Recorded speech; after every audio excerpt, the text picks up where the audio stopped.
Hi guys, what's going on, and welcome back to Conqueror's Blade. So today we're going to be covering all the major changes that have happened since the last closed beta phase that are going to be coming up in the next round of testing at this weekend, so that you have a good idea what to expect when the servers go live. So we've got a pretty extensive list of changes to get through, so let's dive into these patch notes. Firstly, economic changes. So things like the basics and processed resources that you used to be able to buy from the NPCs and towns are no longer going to be purchasable. I think I quite like the idea of this one. I think this implies a much more player-driven market from what we've seen before. I think to counter this, we can also expect the limit on resource collection to be raised significantly. So that's going to helpfully help introduce more resources into the market. We can also expect a reduction in cost for unit equipment crafting and resource processing as well, which I think is a good thing. And then sort of finally for the economic changes, a new treasure resource has been added. This is most likely to be found at places like resource sites and can be sold to the NPCs for silver. And that's kind of a good thing because hopefully it's introducing a larger amount of currency into the game. Hopefully it makes the economy work a little bit more freely. We can also expect to see a little bit of a redesigning of the matchmaking system. With it now being split into 3 distinct modes. These are going to be practice drill, bloody battlefield and kingdom missions.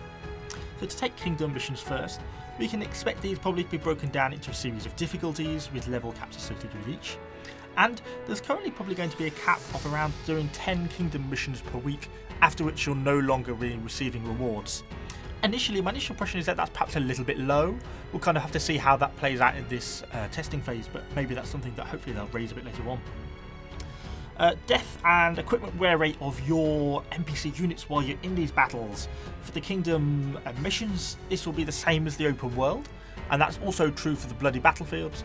But once you're in the practice drills, your units won't get injured, so you won't have to heal after each of the battles, which is kind of handy if you want to just try and save some credits.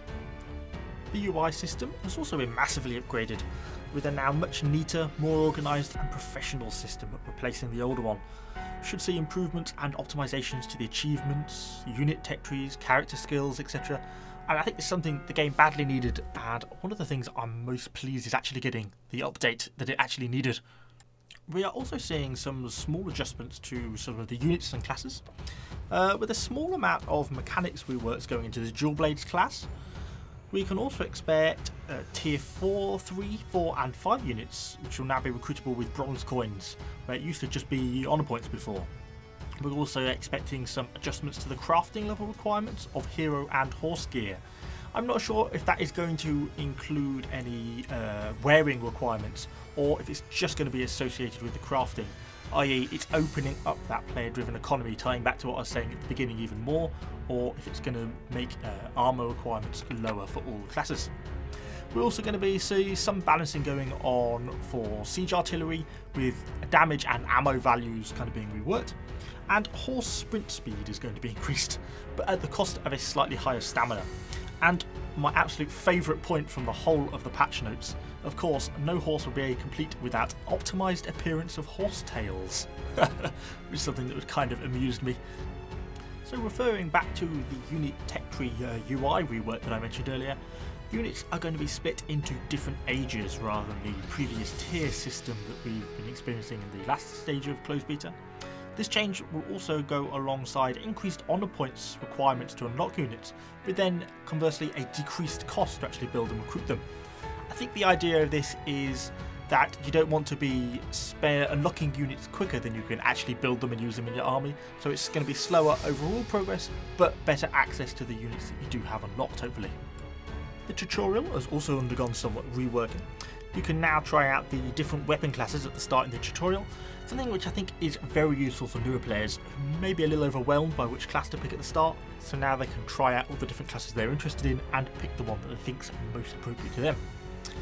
Further expansion has also been conducted to the early tutorial missions to sort of aid early player development, and tutorials are now available to be replayed from the capital cities, and they can be played as many times as the player wishes.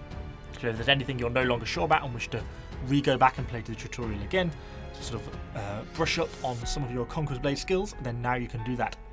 Furthermore, we've also got some new quest chains, along with a high tier main quest, which should hopefully aid with levelling up of the higher level players. And that pretty much sums up the main changes for this build since the last CBT. We have of course also got the 2 new regions that were announced in the last week, and the patch notes also include a host of bug fixes and smaller items that I haven't actually mentioned in this video, without turning it into a video of epic length, and I was trying to avoid that.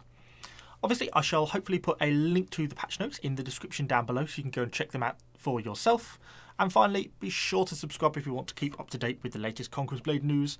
And of course, let me know in the comments down below what you think about optimised horsetails, as well as other patch note news. And I shall see you all in the next video. Thanks, guys.